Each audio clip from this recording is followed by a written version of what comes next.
Okay, so we're going to get started on this gratitude journal page together. And I don't know if I'll either just edit this way down or release this as in different episodes, because this is going to take us a while, and which is perfect, with issue number 8 being about being still. Sometimes that means slowing down and really thinking through each process. And so while I don't want this to be overwhelming, I want it to be a really fun project for you. And if you kind of already know what you want to do, go for it. But if you kind of want to kind of gain some inspiration, or at least give you an idea of how to jumpstart, then you can follow along here. So kind of as sometimes when you start something, the first step is the most overwhelming. And so I've learned from other people, what I'm about to share is not my idea. It's not original to me. I've learned it from other teachers in the art industry. So what I had done a couple months ago was I had taken a piece of paper, sat down and wrote about a bunch of things that I was grateful for last year. And I may incorporate this, I don't know. But the other thing I'm going to do is, even though I created this backdrop for you, it's going to be completely covered, or it should be. It doesn't have to be if you want to use it, but that's why it's faint. It's just kind of a starting point, a jumping point. And so in order, I don't have any ideas right now what I'm going to do. So what I'm doing, and I started to write and I forgot to turn on the video, but I am just writing kind of like a journal entry to about gratitude. This will be completely covered by the time we're done, but it's just breaking the ice. So I'm going to sit here for a minute. I'm going to speed this up, and I'm just going to write out some thoughts, and then I'll come right back.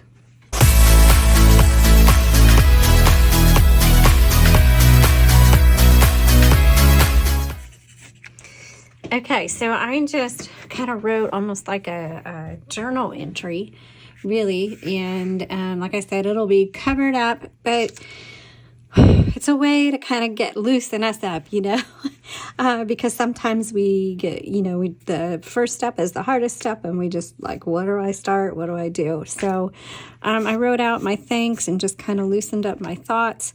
And so now I've gathered different things. I've got a box of stickers here that I collect. Stickers, whenever they're on sale, I grab some, or whatever you may have. There's, I have some washi tape. I don't know what you have. Colored pens, pencils. Don't go out and buy stuff unless you just want to. I mean, sometimes we don't need an excuse to buy anything, but I've got paint markers. I pulled out some existing, new and old postcards that have to do with the business. I also went through some of my magazines and started organizing clippings. And so I've kind of got, this is words, here's some vintage and neutral things that are, whoops, this looks like it's in the wrong place. That goes under floral, building, transport. So what I did is I just started going through magazines, and then I just organized them. In this way, I kind of just pick some categories, and then I also have clippings of little words and sayings, and then I put those magazines back here in case I want to look through and maybe look for different colors or something. And then once I feel like I've gone through the magazine sufficiently, I'll probably toss it in the recycle bin. And then if you have paints or, inks, these are inks, but whatever you want to use. This paper happens to be a watercolor paper. So keep in mind that as I do this craft, my paper is going to respond differently than maybe what you have. So watercolor is going to absorb, if I use watercolors, which I probably will, they're going to bleed more. So just keep in mind that if you're using a regular piece of paper or something like that, it may not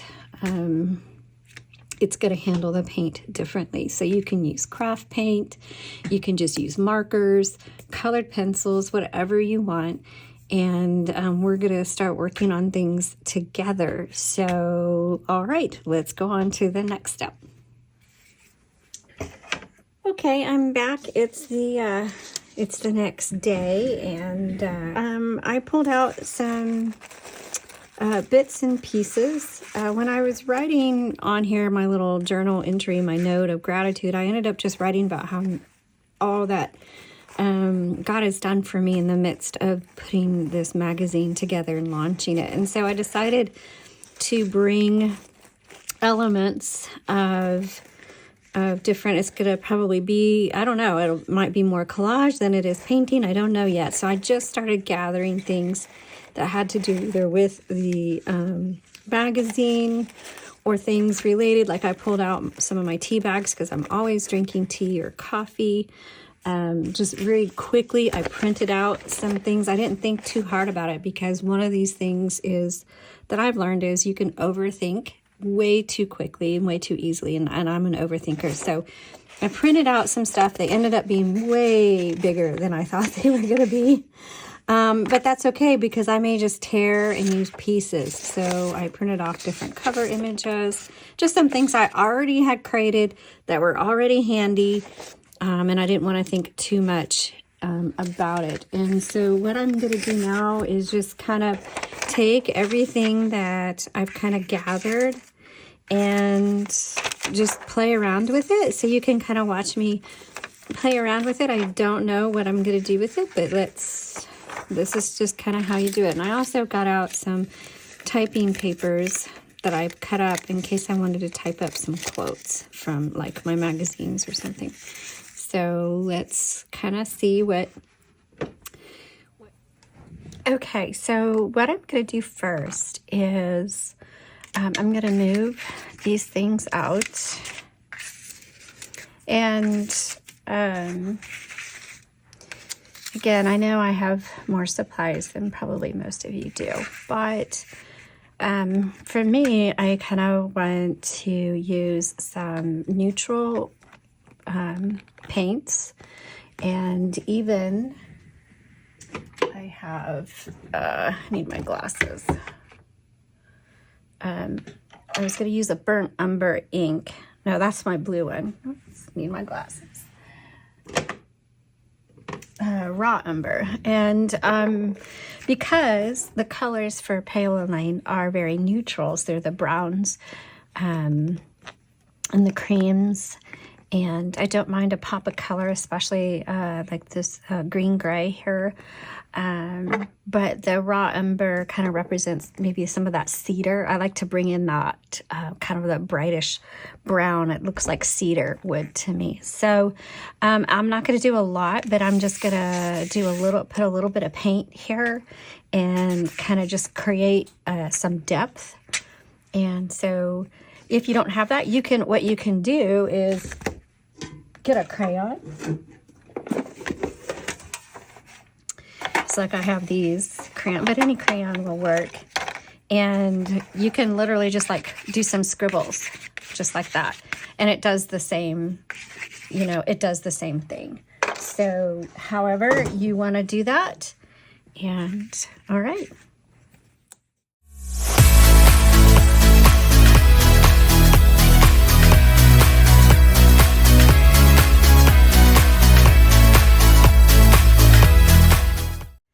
Okay, so what I did is, I put that green in, but then I went back with that cream again and kind of muted it a little bit, because what I'm learning, and still am learning, is color is very powerful. And so a lot of times it can be much bolder than what we realize. And it's always good to have it muted, and you can always pull it up. But for me, I know I tend to overuse color, and it's like, way, oh. So for example, when I was creating the background, and I need to put an apron on, when I first created a background, you saw how very subtle it was. This was the first one I had done. Now, since then, I've covered some things. You see how bright that was? And I thought I wasn't using much color, but it just was like, whoa, that's intense. And so when I did this side, it was mainly water with just a hint of color. And so I'm still learning how to, gradually bring in color. So I pulled it down a little bit, and now I'm going to take some acrylic ink. And I do like using ink. And I'm just going to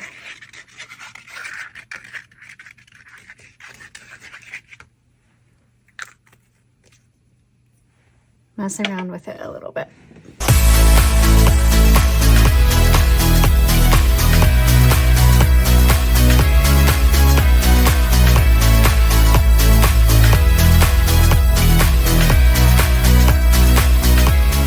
Okay, so now that I've put some ink on there, you can see how pretty, how watery it is.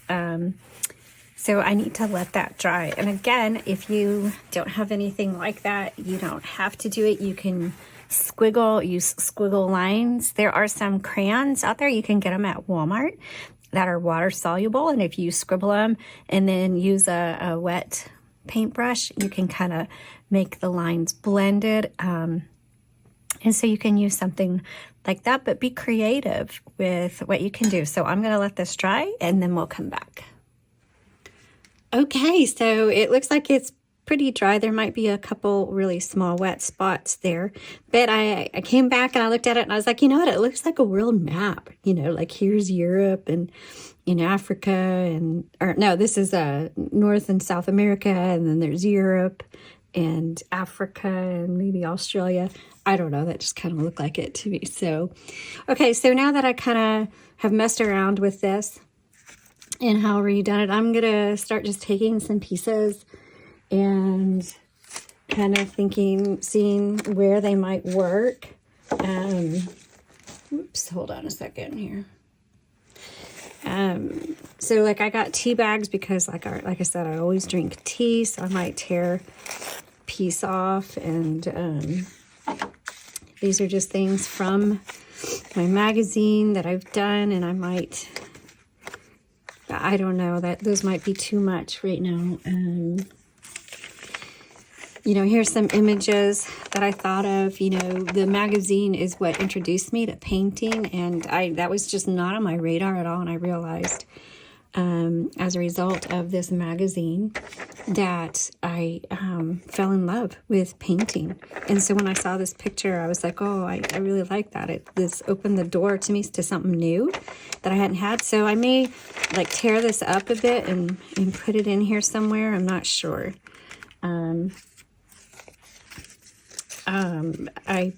I cut this out. It says The Chosen. I know that's a popular TV show, but I really felt like I was chosen to do this because, again, like the painting for doing this magazine, it really wasn't on my radar. I knew I wanted to do something that had to do with writing, and for me, I thought it was just going to be a blog. So when I felt like I was supposed to start a magazine, it was a total step of faith. I just felt like God chose me to do this, not because I was qualified, but just because I had basically said I was available. So, and then I picked out a verse. I had already cut it out, and I was like, this really is perfect, because I didn't realize how much I was going to love doing a magazine, and I didn't know how much I was going to love painting and art.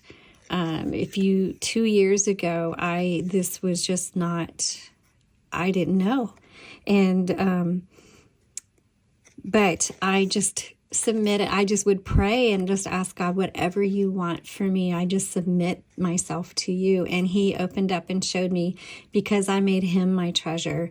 He revealed what really was in my heart, because I didn't even know. And so I love that verse. So I might incorporate these things, handcrafted. I do a lot with art, not just me. I like to invite other artists to be a part of it.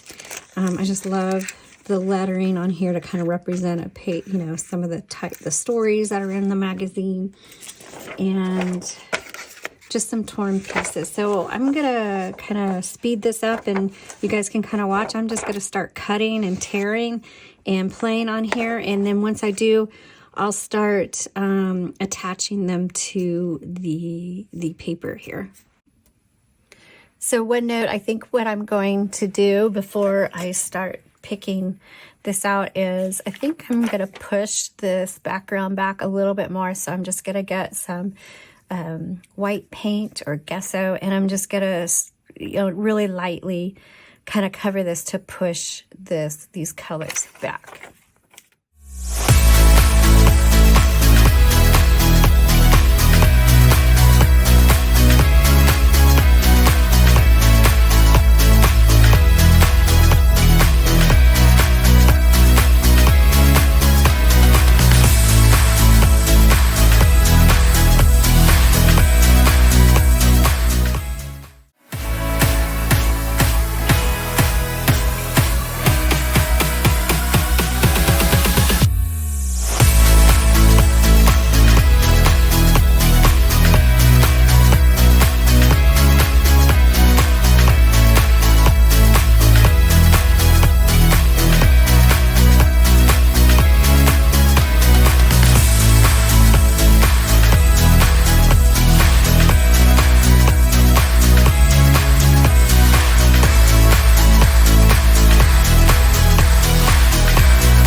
Okay, so I'm feeling a little bit overwhelmed, so I'm getting ready to step away from this for a few minutes.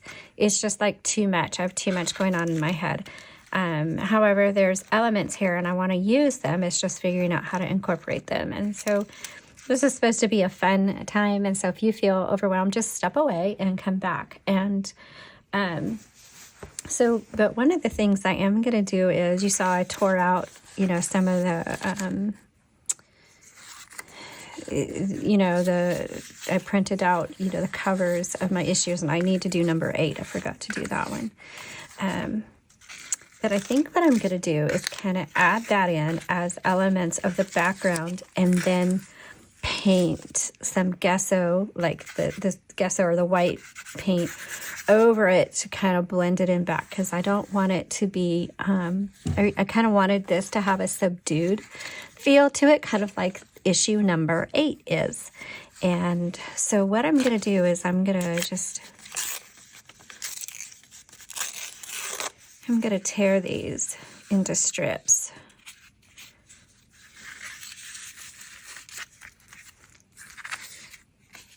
And kind of put them around here.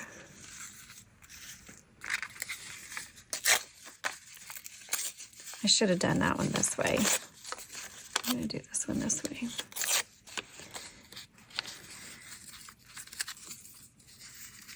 Like that. I'll call it a happy mistake. That might look really cool. Actually, I think I want to do it like maybe around here. Have that dark coming out.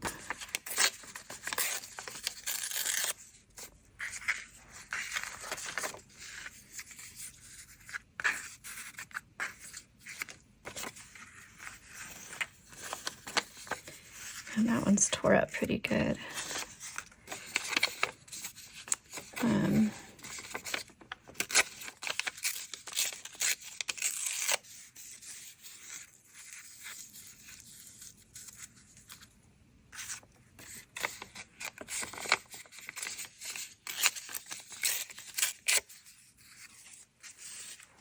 Okay, so I'm going to step away for the moment, and then I'm going to come back and I'm going to glue these down, and then I'm going to paint, just a like watered down white over it to kind of again push it back, and then I'm going to start putting some of these other elements on top. And the reason, normally I would put some of these subdued elements in the back, but because I don't want a lot of color, at least right now, I'm going to make this part, I'm going to make the covers of the magazine part of the background, and then put the other elements on top of that. Okay, so that was part 1. There's a part 2, maybe a part 3. I haven't edited part 2 yet, so we'll see how that goes. I'm going to try to get it in 2 parts instead of 3. But this was a long process, and it should take you a while to work through this, and there's different stages. And what I want you to really take away from this is there's a lot of ugly stages. When I just ended this part 1, I was really feeling kind of confused and overwhelmed with it. And that's okay. That's part of the process. And you're going to take away and add, and you'll see how much it changes. So you saw what it looked like just now at the end. It's going to end up looking like this. And you may wonder, how on earth are we going to get there? I really encourage you to watch the process. I'm going to speed up most of it, but you can still see the process, because I think you'll be really surprised how it's not easy, but it's also doable. It's a work in progress. You just do one step at a time, and the next thing you know, you end up with something that you're just like, wow, I really like that. But if you look at the end product, you think there's no way. I mean, I would have been like, there's no way I can create that. But you saw what we started with and what we're working with. So I want to encourage you to stick with it. Come back for part 2. The information will be down in the description with either the link or when you can see part 2. All right, thanks for watching. We'll see you in part 2.